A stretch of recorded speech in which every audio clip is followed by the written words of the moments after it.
Amor, impossível. Esse filme acabou de entrar em cartaz. Mas, pai, isso é ilegal.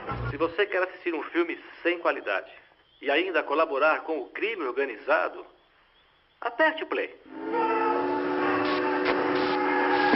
Com produto pirata não tem margem. Assistir filmes em DVD falsificado não é legal. Filme em DVD só original. UBV, União Brasileira de...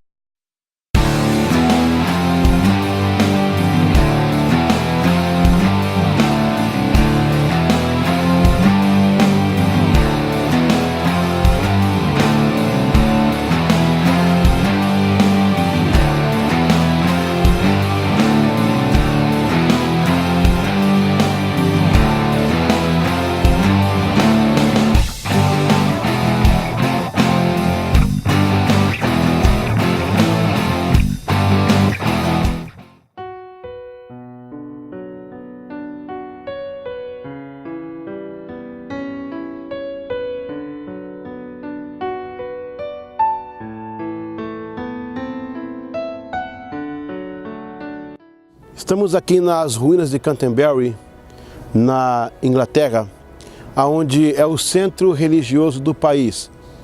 Não confunda com a abadia de Westminster, que fica lá em Londres. É um local também de cunho religioso que teve uma grande importância na história da Inglaterra, inclusive na época do puritanismo, em 1600, quando a Elizabeth I fez então aquela conferência, ou deixou-se realizar a conferência na capela de Westminster, onde trabalhou o bispo Thomas Cranmer, que foi um dos mártires do puritanismo.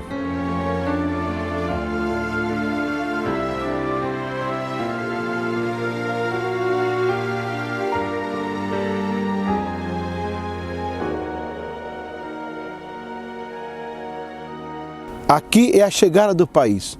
Nós estamos de frente ao Oceano Atlântico. Todas as naus que vinham, as invasões, era por aqui que chegava. Esse aqui é o condado de Kent. Aqui teve imperador. Aqui teve reis que governaram a Inglaterra através desse espaço. E estamos pisando num site bem histórico, onde Agostinho veio pelo Papa Gregório para cristianizar a Inglaterra. Vem comigo conhecer um pouco mais da sua abadia.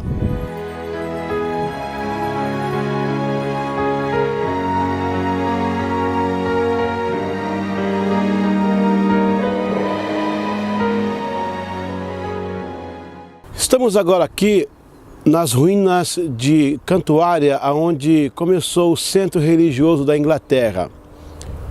Santo Agostinho, que aqui fala, não é o de Hipona, é o da Cantuária, o de Hipona do século IV, o da Cantuária do século VII. Papa Gregório Magno manda Agostinho vir para a Inglaterra a fim de cristianizar a Inglaterra. E quando aqui chega, ele encontra a igreja celta. É interessante dizer o seguinte, que quando o Agostinho vem, ele encontra aqui o rei Ethelberto, o rei da Inglaterra, pelo menos do condado de Kent, que aqui se dizia. Na verdade, eu estou falando do ano 597, portanto, Roma ocidental já havia caído pelos bárbaros.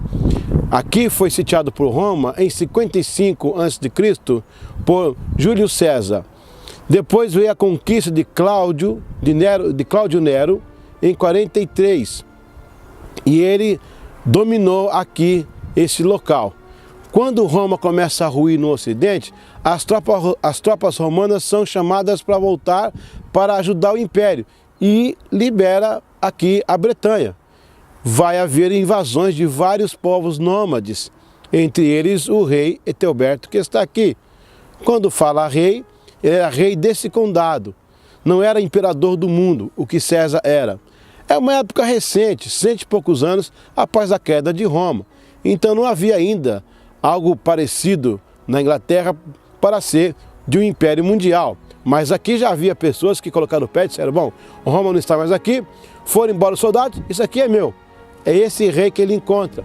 Agora, o Agostinho veio pela Igreja Católica, que era o Império Romano religioso. O Império Romano político ruiu em 476, mas o Império religioso continuou. e veio até os anos, por exemplo, o ano 800, quando Carlos Magno faz o Sacrosanto Império, e ela vem tendo participação na vida ativa de muitos reinos. Vai começar agora os reinos nacionais, os reinos vão se fortificando na Europa, porque o Império Romano ruiu. A última lasquinha do Império Romano vai ser em 1543, lá em Istambul, a Constantinopla, quando os otomanos vão invadir e tirar de Roma. Isso aqui é uma parte da história da Via Paralela.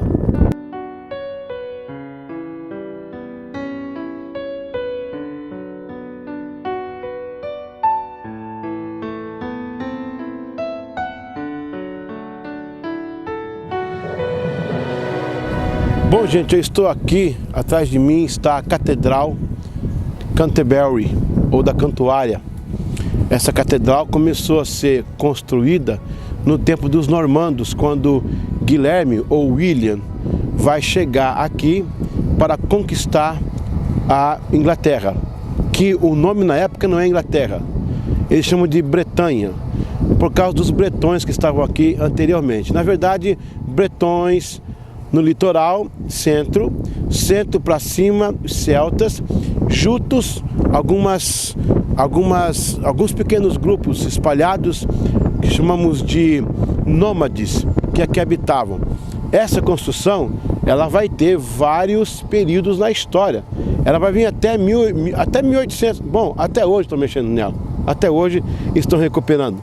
Mas é uma construção magnífica, interessantíssima, uma arquitetura que vai do tempo bem rude ao tempo gótico, evocando a cultura renascentista, que também passa por aqui. E nós temos aqui várias histórias interessantes. Alguns dos Henriques passaram por aqui. Aquele carro do Thomas Becket, né, que o Henrique II executou em seu período, era amigo do imperador, mas depois ele foi vítima de uma situação, morrendo aqui, tornando-se um mártir. Aqui também está o túmulo de Anselmo, da Cantuária, um grande bispo católico que aqui veio e criou algumas celeumas. É interessante pisar aqui hoje para mostrar um pouco da história da Igreja da Cantuária, que é o centro religioso da Inglaterra.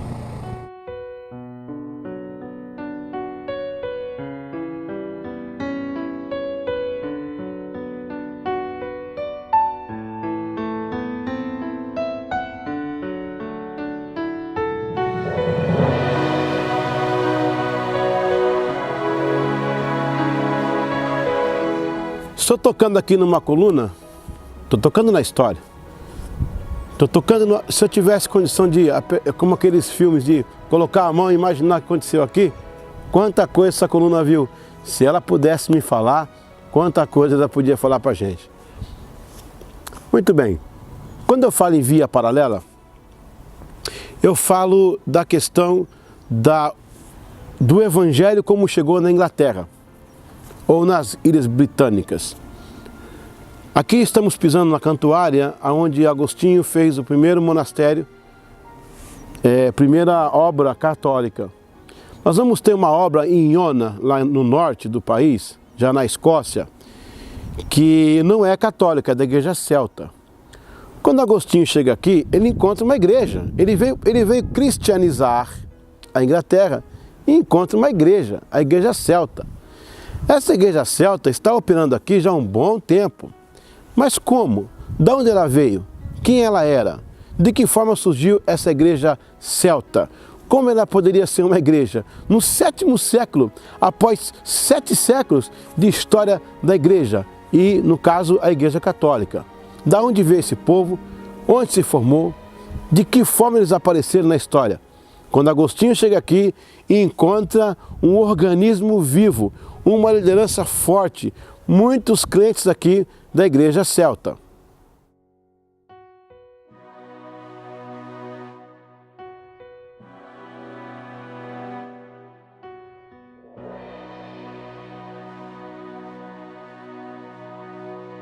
Vamos pensar aqui o seguinte: quando Roma conquista as Ilhas Britânicas, ela está conquistando um pedaço comercial do Atlântico. Não vamos ver da seguinte forma: Roma conquistou a Bretanha porque achou bonito, muito pasto lindo, muitas árvores legais. Não, não.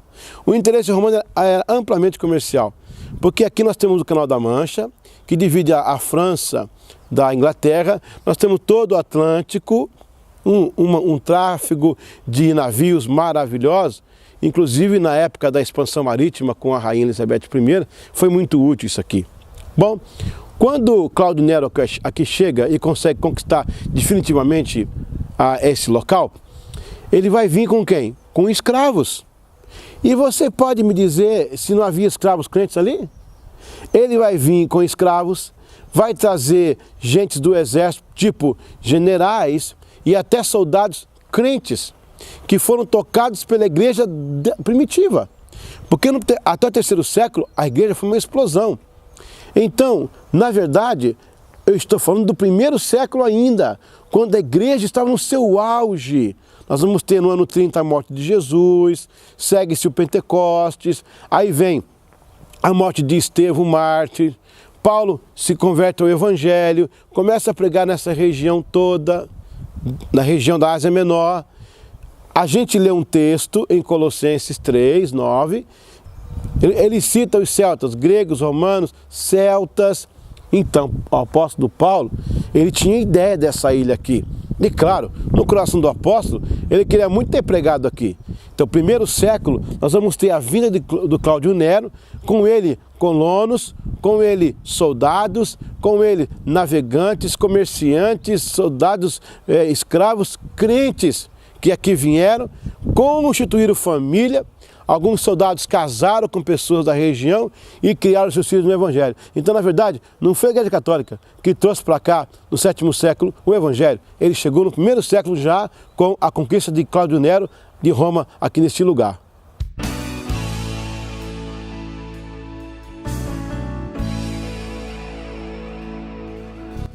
No 2º século, nós temos os colonos que vão vir para cá como fronteiras natural do Império. Roma já começou a sentir ali por 280, 300 e pouco, que os pequenos grupos formados por nômades, por bárbaros, quando eu falo em bárbaros, eu falo em celtas, visigodos, godos, chutos, bretões, saxões, celtas, e aí vai, a lista é interminável. Roma sente que vai começar a perder terreno, e aí manda para cá colonos e dá terra para eles ficarem plantados em locais que o governo deu para servirem de barreiras naturais contra as invasões. Claro, cada colono ia defender o seu território, ajudaria o exército romano. Mas há um documento muito importante, onde Tertuliano vai escrever uma carta mencionando os irmãos da Celta. Olha aí. A Celta é aqui. A Celta é aqui do meio da ilha para cima. Então, no paralelo, acontecia lá em Jerusalém, em Roma, o caminhar da Igreja Católica, porque o nome católico vai aparecer no 2º século, quando Inácio escreve uma carta para alguém em Roma. Dizem que essa carta era para Policarpo. Mas ele escreve, de fato, essa carta existe no documentário, nos documentos da tradição da igreja, onde ele diz a palavra, e a igreja católica, ele menciona o nome católico. Aí esse nome foi falado, foi dito todo o tempo, foi massificado, tornou-se a igreja católica. Você vai ter no ano 208 os pais da igreja, porque o apóstolo João vai morrer pelos 100 e poucos anos de vida dele, foi o último apóstolo a viver. Depois da morte do apóstolo João, inicia a era patrística, ou patróloga, a era dos pais da igreja. E enquanto estamos tendo já discussões teológicas, os polemistas, os apologetas, Marcião me sai com aquele pequeno cânon lá, falando um monte de heresia, a Irineu e Lyon começa a contestar a coisa que está rolando, mas lá na Celta está acontecendo a igreja de Cristo, a igreja natural, sem nenhuma interferência de Roma, sem nenhum polemista, sem nenhum apologeta, eles estão vindo aqui nesse momento no 3º século.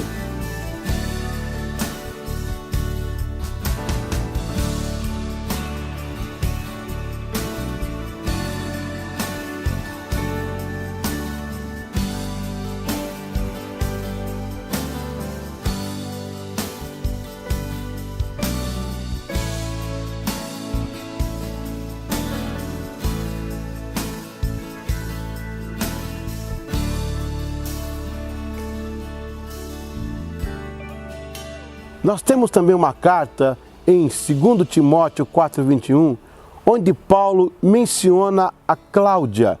E segundo estudiosos lá de Oxford, há uma tese, há uma fonte muito digna, menciona que essa Cláudia teria sido supostamente a filha do rei Cogminus, que é daqui da Grã-Bretanha, na época da conquista de Cláudio Nero. Não confunda, a chegada de Agostinho aqui era o rei Etebelto, mas na época de Cláudio Nero era o rei Cogminus. Ele é trazido para Roma porque Roma fazia a modelo do Império Persa e também do Império Babilônico. Deixava as pessoas, o povo, e traziam as mentes pensantes, traziam aqueles que exerciam o governo e influência. E aí eles traziam para Roma. Foi o caso do rei Cogminus. Então a história diz que talvez Paulo tenha escrito essa carta para Cláudia, que seria filha dele, deste rei. Bom, são conjecturas, a gente não pode afirmar, mas algumas provas históricas afirmam isso.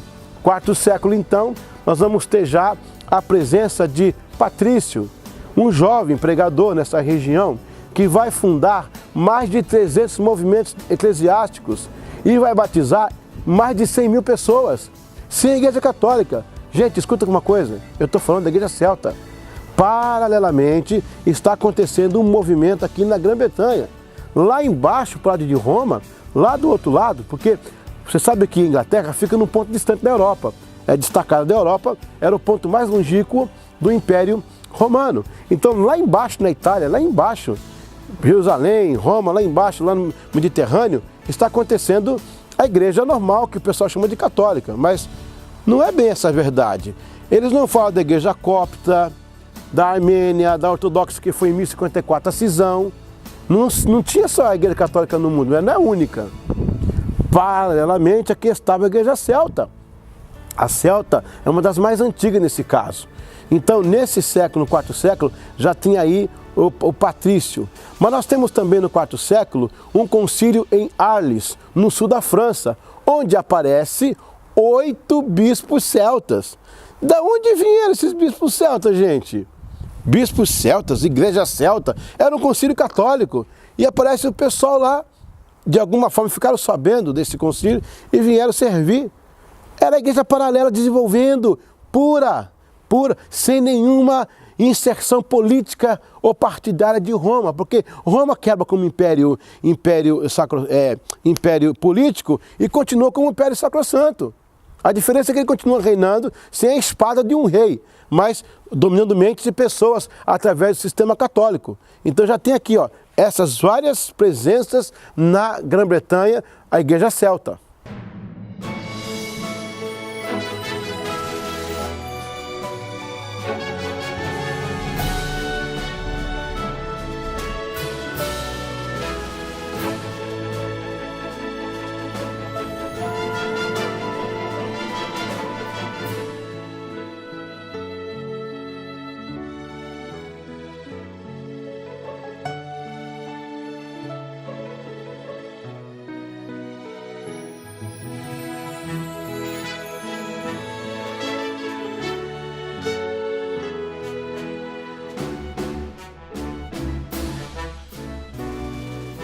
Nós vamos ter também no quinto século, quarto século, quinto século, porque há acontecimentos que passam de um século para o outro. Nós vamos ter a presença de Columba. Columba vai fundar o primeiro monastério da igreja celta lá em Iona, que é ao norte do país. O interessante é que quando Agostinho chega aqui, ele encontra essa igreja diferenciada. Agostinho vem com todo o aparato de Roma, as vestes, as coisas que Roma inventou durante os séculos, e encontra uma igreja simples aqui. Uma igreja sem um papa, uma igreja que se distribui em comunidades. A liturgia deles era a mesma do primeiro século, ou seja, uma oração no começo, uma palavra de exortação, o comungar da ceia e um cântico no final. Era essa a liturgia desse povo. Quando a igreja celta encontra a igreja católica, eles se perguntam, mas Jesus. Deus. É a mesma coisa, só que eles estão vindo de outro mundo. É como se eu ficasse numa numa câmara do tempo, como se eu ficasse numa cápsula do tempo e eu viesse ao mundo usando o telefone fixo numa época que o celular já é na mão, na carne. O cara fala assim, na carne, eu vou estar com o fixo na mão, olhando para aquilo e pensando, mas o que é isso? E quem está com aquele telefone sofisticado na pele, vai dizer, esse cara de que século que ele é? Usando um telefone fixo? Essa foi a sensação da igreja celta e da igreja católica. Eles vieram do mesmo ramo, só que um todo já deteriorado com políticas e achismos e humanismo e o que você achar, e o outro puro. Tanto é que não deram certo, não conseguiram combinar. Vai entrar o rei Osby, e agora já no século VII, que vai dizer, não, vamos fundir as igrejas numa só. Isso no papel, na prática não. Quem estava aqui por perto, Canterbury, Londres, então andava mais ou menos junto ali para inglês ver. Essa que é a verdade, para inglês ver. Mas nos condados de Essex, Gales e outros locais na Inglaterra, a igreja celta fez questão de não se misturar, porque não entendia aquele tipo de cristianismo. É interessante isso.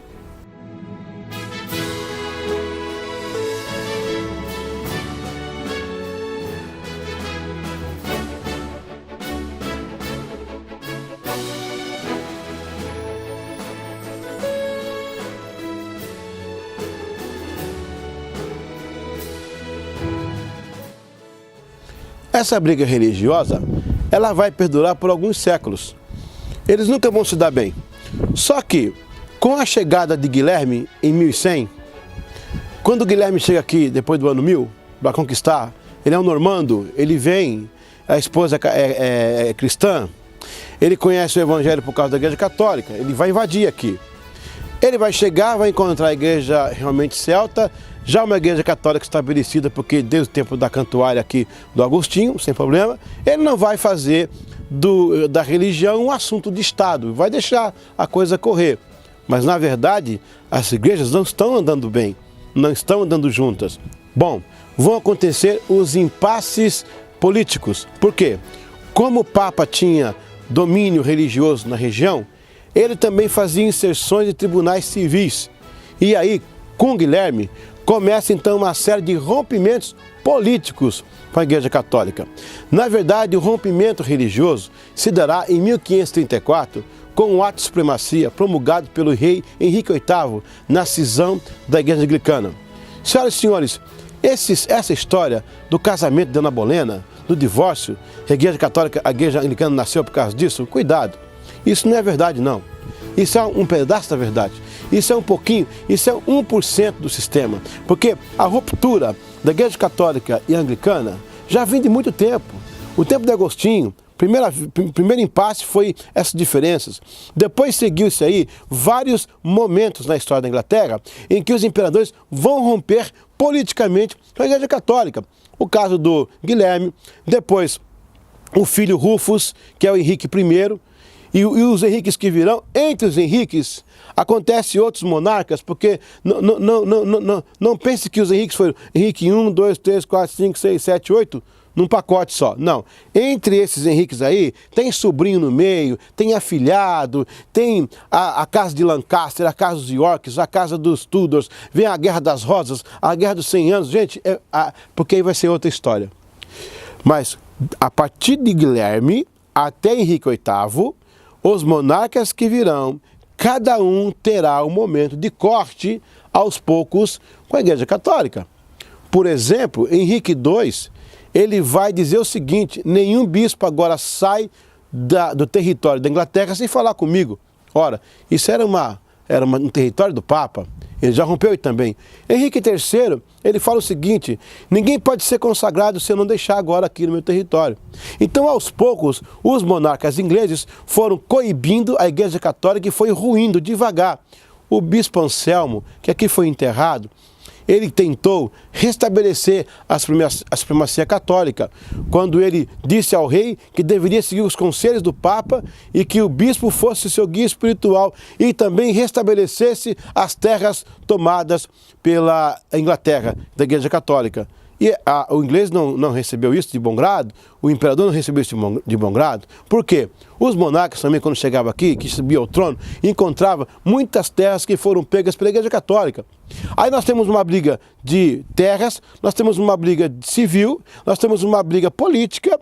A religiosa agora já não faz mais tanto sentido. Ela está aí, borbulhando, mas aos poucos a igreja anglicana está rompendo com a católica. Então eu quero desmistificar essa história de professor preguiçoso que não quer estudar história e fica dizendo que a igreja anglicana rompeu por causa do adultério do Henrique VIII com Ana Bolena. Quando falar isso, coloca em xeque a seriedade de quem na época queria um rompimento sério. A igreja anglicana hoje, ela realmente está com dificuldade, ela está com um ministério muito aberto, ela é uma igreja inclusa, ela foi emergente, agora é inclusa, então ela está totalmente fora dos planos bíblicos, mas na época os puritanos lutaram muito por uma igreja séria. Então esse papo de Ana Bolena rompeu, por causa do rei, rompeu com Ana Bolena e tal, e criou a igreja em cima disso aí, e, gente, isso é 1%. A Ana Bolena foi o estopim da bomba, a coisa já vinha armada há muito tempo, foi o botãozinho do start, pá, estourou na mão do Henrique VIII. Por isso que ele foi o 8º, senão seria explodido na mão do primeiro, entendeu? Então, esses rompimentos políticos houveram, reiteração de terras, brigas políticas, brigas civis, até chegar onde chegou. Mas aí nós temos uma igreja paralela, presta atenção. Aí vai começar a vir a reforma protestante, o Wycliffe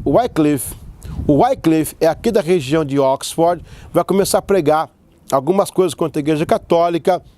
John Huss vai receber informações pelos alunos tchecos, vai começar um movimento de pré-reforma. Erasmo de Rotterdam vai nascer em 400 e pouco, já quase no ano 500, com a ideia do humanismo. Lutero vai beber nessa fonte. Lutero de 484... Lutero é de 483, Zwinglio é de 484, eles vão beber nessa fonte e vai eclodir agora aí a reforma protestante. Vai vir Calvino em 1509, virão depois os anabatistas, virão depois os Quakers com George Fox, os Amish com Jacob Amish. Então aqui de baixo está tendo uma revolução e em cima nós temos a Celta agora assistindo de camarote a briga política, civil, latifundiária entre a Igreja Romana e o condado ou o reino da Inglaterra.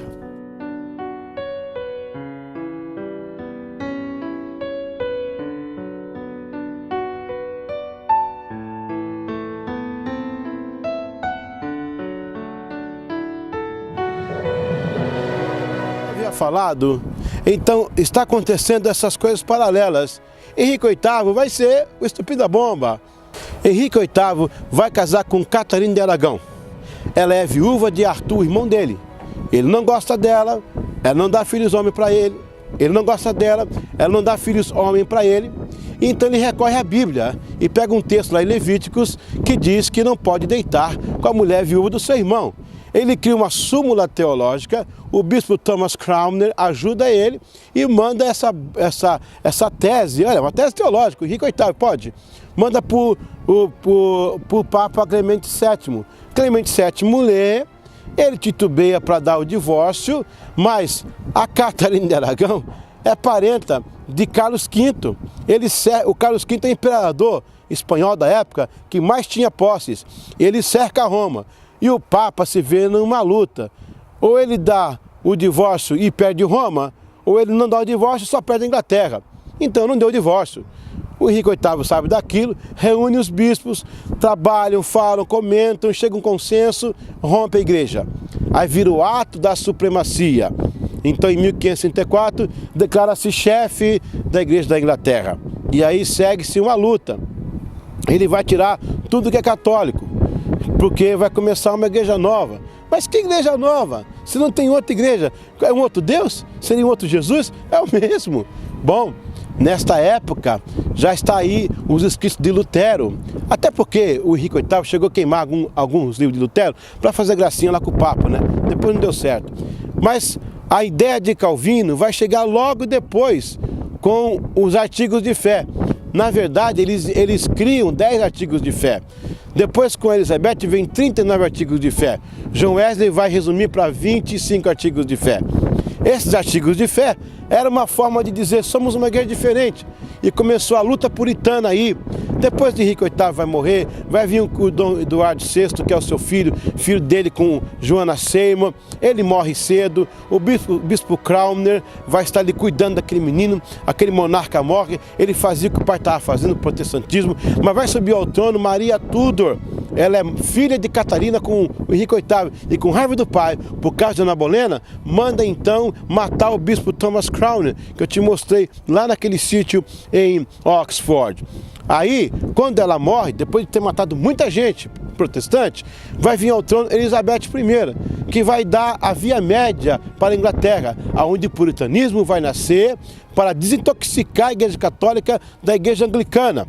Virão então questões com relação a indumentárias, o tipo de culto, vão criar o livro da oração comum, vai ter a conferência da capela da abadia de Westminster, onde vai se cravar o puritanismo. Daí vai nascer o não conformismo, que é aquele grupo da igreja baixa que não aceita nada católico. Vai estar aí Bartolomeu no meio, Samuel e Leslie, que vão ser os avós de Wesley. Um é pai de Susana, que é Anne Leslie, e o outro é pai de João, que é avô de John Wesley, que é pai de Samuel. Nasce John Wesley com o metodismo, e o metodismo recebe o puritanismo via esse respingo da reforma. E logo depois, em contatos com os morávios, na Boêmia, vai encontrar um pouco do pietismo de Jacob Spener e vai nascer o metodismo. A via paralela começa no primeiro século, vem até 1700, esse paralelismo, e o metodismo não passa pela reforma.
Mas aqui nós temos a chegada do país.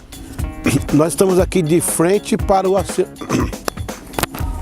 mandado pelo padre.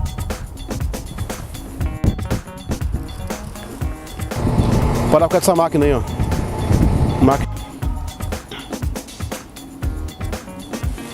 Tá, já foi, né?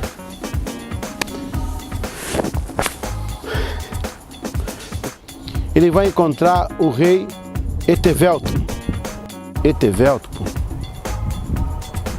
Pode apertar aí. Pode apertar aí o botãozinho. Deu vermelho aí? Bolinha vermelha? Ele cita os celtas, gregos, tal, os cidadãos. Bolinha vermelha? Lá em Patmos. Desculpa, lá em Ó.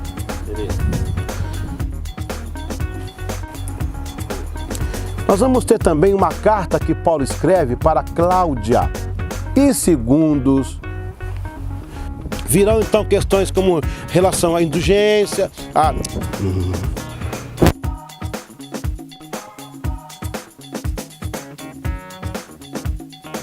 Ele lê no livro Levíticos, não deitarás com a mulher do seu irmão. Ele lê em Levíticos, boa. Ele casa com Catarina de Aragão, que é viúva do seu irmão Arthur. Henrique VIII vai casar com... O apóstolo João vai morrer aí pelos idos de 100 e pouco, né?